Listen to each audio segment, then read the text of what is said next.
नमस्कार दोस्तों, स्वागत है आपका। आप टेलीविजन न्यूज का एक्सप्लेनर देख रहे हैं। आपके साथ मैं हूं शबाब। सोचिए उत्तर प्रदेश में 2027 की लड़ाई कितनी जोरदार होने जा रही है। हर पॉलिटिकल पार्टी अपना पूरा जोर लगा रही है, हर तरीके से अपनी चीजों को दुरुस्त कर रही है। कहीं पर ज्वाइनिंग हो रही हैं तो कहीं पर नए नए फॉर्मूले निकाले जा रहे हैं, कहीं जातियों का विश्लेषण हो रहा है तो कहीं टिकट किसे दिया जाए इस पर मंथन हो रहा है। हर पॉलिटिकल पार्टी इस पर लगी, भाजपा, सपा, कांग्रेस, एआईएमआईएम, तमाम पॉलिटिकल। लेकिन इकलौती पार्टी बहुजन समाज पार्टी है जहां पर अब भी गुटबाजी, आपसी खींचतान और तमाम ऐसे मुद्दे हैं जो पार्टी को आगे बढ़ने की बजाय पीछे फेंक रहे हैं, पीछे धक्का दे रहे हैं। और सिर्फ नेता अपने व्यक्तिगत लाभ के लिए दूसरे नेताओं की शिकायतें बहन जी तक कर रहे हैं, दूसरे नेताओं की चुगलियां बहन जी तक कर रहे हैं। और उसका नतीजा यह हो रहा है कि पार्टी से बड़े बड़े नेता एक झटके में बाहर निकाल दिए जाए। जी, बहन जी दिल्ली पहुंची, लखनऊ में थी वो, लखनऊ से दिल्ली गई। बहन जी ने एक पोस्ट किया कि ऐसी ऐसी बात है, मैं दिल्ली जा रही हूं और कामकाज को आगे बढ़ाना, क्योंकि भाई बंगाल का चुनाव चल रहा है, फर्स्ट फेज की पोलिंग खत्म हो रही है, फीडबैक लेना है, उत्तराखंड, यूपी और तमाम दूसरे राज्यों में चुनाव होना है, दिल्ली में बैठकर ये ज्यादा आसान है। तो सबने ये सोचा कि चलो आगे के कामकाज बेहतर होंगे, सब बढ़िया होगा। बहन जी दिल्ली पहुंची, लेकिन बहन जी दिल्ली पहुंची, पहुंचने के साथ ही 2 घंटे के अंदर पश्चिमी यूपी के एक बड़े नेता को पार्टी से निकाल दिया। जी, एक बड़े कद के नेता। वैसे ही बहुजन समाज पार्टी में मुसलमान नेताओं की कमी है, गिने चुने नेता बचे हैं और जो बचे भी हैं उन्हें पार्टी से निकाल दिया जा रहा है। सरफराज राइन, सहारनपुर के बड़े नेता। सरफराज राइन सहारनपुरी नहीं बल्कि पश्चिमी यूपी के बड़े नेता, उत्तराखंड तक इनका प्रभाव था। पुराने नेता, कैडर के नेता, बहुजन समाज पार्टी के लिए काम करने वाले। लेकिन एक झटके में बहुजन समाज पार्टी से सरफराज राइन निकाल दिए गए। वजह वही कही गई, पार्टी विरोधी गतिविधियों में ये इन्वॉल्व है। पहले वो चिट्ठी आपके स्क्रीन पर है, जरा उसको समझ लीजिए। इसमें लिखा है कि अवगत कराना है कि बहुजन समाज पार्टी सहारनपुर जिला यूनिट द्वारा हाजी सरफराज राइन, मंडल जोन प्रभारी, बीएसपी निवासी सहारनपुर को पार्टी विरोधी गतिविधियों में लिप्त होने में व पार्टी में अनुशासनहीनता अपनाने के कारण बहुजन समाज पार्टी से निष्कासित कर दिया गया है। जबकि इनको पार्टी विरोधी गतिविधियों व पार्टी अनुशासनहीनता अपनाने के बारे में कई बार पहले भी चेतावनी दी जा चुकी है, लेकिन इसके बावजूद इनकी गतिविधियों में, कार्यशैली में कोई सुधार नहीं आया, जिसकी वजह से पार्टी व मूवमेंट के हित में आज इनको पार्टी से निष्कासित कर दिया। सरफराज राइन, कुछ दिनों पहले आपको याद होगा शमशुद्दीन राइन को निकाला गया था, वो भी पश्चिमी यूपी के बड़े नेता। नसीमुद्दीन निकले, तमाम मुसलमान नेता धीरे धीरे करके पार्टी से बाहर कर दिए। गिने चुने अब 2-3 नेता बचे हैं। मुनकाद अली बचे हैं, जाफर मलिक बचे हैं और एक आध और नेता जिनको आप मुसलमान नेताओं के तौर पर कह सकते हैं, जिनकी बसपा में कोई हैसियत बची है, वो वहां पर काम कर। मुनकाद अली भी कितनी बार निकाले गए, हटाए गए, वापस लाए गए, यहां से हटाए गए, वहां भेजे गए। 4 मंडलों का जिम्मा लिया गया, 1 मंडल का दिया गया, 1 का लिया गया, उत्तराखंड भेजे गए। मतलब उनको भी रीशफल किया ही जाता रहा। बसपा में काम करने का ठीक है, ये फैक्टर ठीक है कि एक आदमी को एक जगह पर टिकने ना दिया जाए, उससे गुटबाजी बनती है। लेकिन गुटबाजी के नाम पर जिस तरह नेताओं को एक झटके में बाहर निकाल दिया जाता है, ये भी तो पार्टी के लिए फ्रूटफुल नहीं है। अंदर खाने से हमको ये खबरें मिली कि मायावती के दिल्ली पहुंचने से पहले ही सरफराज राइन की शिकायतों को लेकर उनके दूसरे खेमे के नेता पश्चिमी यूपी के दिल्ली में डेरा जमाए बैठे। वो इंतजार कर रहे थे बहन जी के आने का। जैसे ही बहन जी दिल्ली पहुंची, वो अपना कच्चा चिट्ठा लेकर बहन जी के सामने पहुंच गए, अपनी तमाम कहानी, अपनी बातें बताने लगे और नतीजा यह हुआ कि बहन जी ने सरफराज राइन को पार्टी से निकाल दिया, निष्कासित कर। अब वो कहां जाएंगे, क्या करेंगे, ये तो बात की बात है। लेकिन कहने का मेरा मकसद यही है कि पार्टी को अपने बड़े नेताओं को निकालने से पहले कम से कम दूसरे पक्ष से बैठकर बात भी की जानी चाहिए, करनी चाहिए। और यह तब हुआ जब अभी 14 अप्रैल को सरफराज राइन अपनी पूरी टीम के साथ लखनऊ में मौजूद, बहन जी के सामने बैठक में थे। तमाम बातें, चुनाव किसे लड़ाया जाए, क्या किया जाए, क्या ना किया जाए, कैसे पार्टी को बूस्ट किया जाए, इन तमाम मुद्दों पर बातचीत हो रही।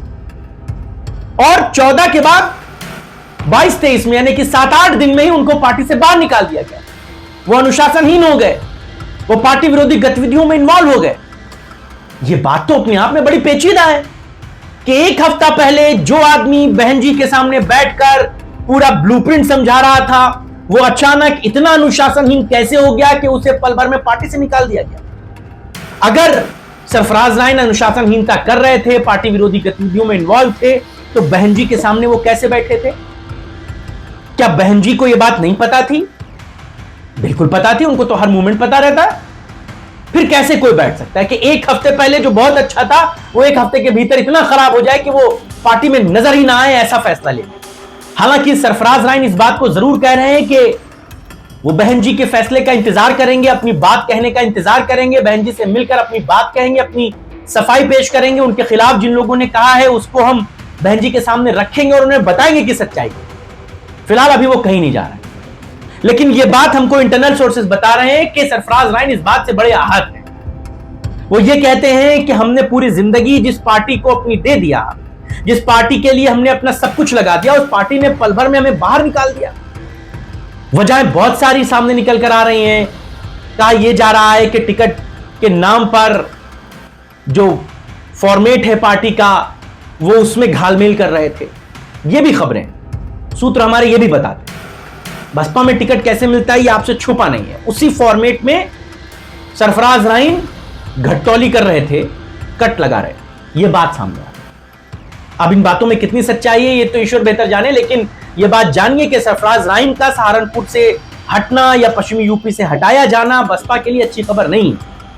इस तरह एक झटके में पॉलिटिकल पार्टी से बड़े नेताओं को निकाल दिया जाना यह कोई बड़े समझदारी के फैसले नहीं, और वो भी तब जब आपके पास 6-8 महीने में चुनाव होने। आप कौन सा ऐसा बड़ा नेता आपके पास बचा है जो यहां से हटके जाएगा और वहां लग जाएगा और उसे फौरन वहां पर लोग एक्सेप्ट कर लेंगे?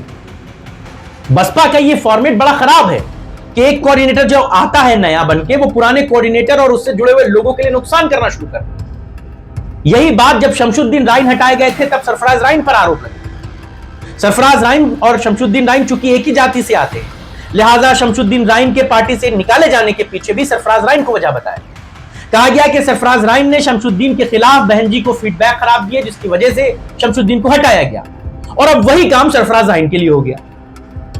यानी कि अब जो सरफराज राइन की जगह पर काम करेगा उसने सरफराज राइन के नीचे से जमीन खींच ली, उनको पता ही नहीं चला। ये बातें पॉलिटिकल पार्टी के लिए बहुत अच्छी नहीं है। बहन जी जब तक लखनऊ में थी तब तक कुछ नहीं था, वो दिल्ली गई, हाहाकार मच गया। अब कैसे बसपा इन तमाम चीजों से निकलेगी? लेकिन यह बात जानिए कि गुटबाजी में पार्टी का बड़ा नुकसान है। ये एक दूसरे की टांग खिंचाई, एक दूसरे की चुगली, एक दूसरे के खिलाफ जाना, यह बसपा के लिए बड़ी नुकसान की। वो भाजपा, सपा और कांग्रेस से तो बाद में लड़ेगी, पहले अपने अंदर के उपजे इस विवाद से तो लड़ ले। हर आदमी आकाश आनंद नहीं हो सकता, यह बात जान लीजिए आप। हर आदमी अशोक सिद्धार्थ नहीं हो सकता बसपा में, यह बात जान लीजिए आप। आकाश आनंद पार्टी से निकाले गए, वो पार्टी में वापस आए, वो फिर निकाले गए, वो फिर वापस आए, और आए भी तो बड़े लेवल पे आए। क्या सरफराज राइन ऐसे वापसी कर पाएंगे? जीवन में नहीं कर पाएंगे, ये बात जान लीजिए आप। अब निकल गए हैं, वापस आने में छींके आ जाएंगी सरफराज राइन को बसपा में। यहां का फॉर्मेट, यहां का जो काम करने का तौर तरीका है वो बहुत जुदा है। बहन जी को इन बातों पर ध्यान रखना होगा कि एक तरफ की शिकायतों से फौरन फैसले लिए जाने कई बार पॉलिटिकल पार्टी के लिए नुकसानदेह साबित हो। अब सरफराज राइन बाहर निकाले गए हैं, इसके क्या दूरगामी परिणाम होंगे, लेकिन सरफराज राइन भी अपने लिए अगला ठिकाना ढूंढ रहे हैं, ये बात मान। चुनाव से पहले वो आपको किसी पॉलिटिकल पार्टी के मंच पर खड़े दिख जाए तो बहुत अचरज मत कीजिएगा। अभी कुछ दिनों पहले ही हरदोई की बेल्ट की एक नेता थी, बहुजन समाज पार्टी से लोकसभा का चुनाव लड़ी थी 2019 में। बताती है कि बहन जी से मिलने के लाले लग गए थे उस चुनाव के बाद से। नतीजा यह हुआ, पार्टी छोड़ दी और वो समाजवादी पार्टी ज्वाइन कर ली, और उनका टिकट भी ऑलमोस्ट वहां से तय माना जा रहा।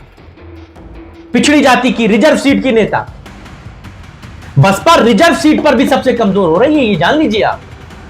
जहां पर सबसे ज्यादा उन्हीं के समाज के लोगों का वोट बैंक, उन सीटों पर भी बसपा कमजोर हो रही है। इसके कई उदाहरण है, नगीना इसका सबसे बड़ा उदाहरण है। बहन जी ने चुनाव लड़ा इस सीट से, और अब हाल यह है कि बसपा का प्रत्याशी अपनी जमानतें नहीं बचा पाता। चंद्रशेखर रावण इसी सीट से जीतकर लोकसभा पहुंचे। क्यों हो रहा है, किस लिए हो रहा है, क्या कमी रह रही है? गुटबाजी, अंतरकलह, ये बसपा को खाए जा रही है अंदर अंदर दीमक। कैसे बसपा इससे बाहर निकलेगी और सरफराज राइन जैसे नेताओं का बाहर जाना पार्टी के लिए कितना बड़ा घाटे का सौदा आपको समझ में आता है, हमें बताइएगा। आपके राय और विचारों का इंतजार रहेगा, और ऐसे लोगों पर क्या कार्रवाई या क्या होना चाहिए, उनका इलाज, जो शिकायतें करके अपने लिए तो ग्राउंड तैयार करते हैं लेकिन पार्टी का बड़ा नुकसान है। आपके राय और विचारों का इंतजार रहेगा। फिलहाल अभी के लिए बस इतना ही।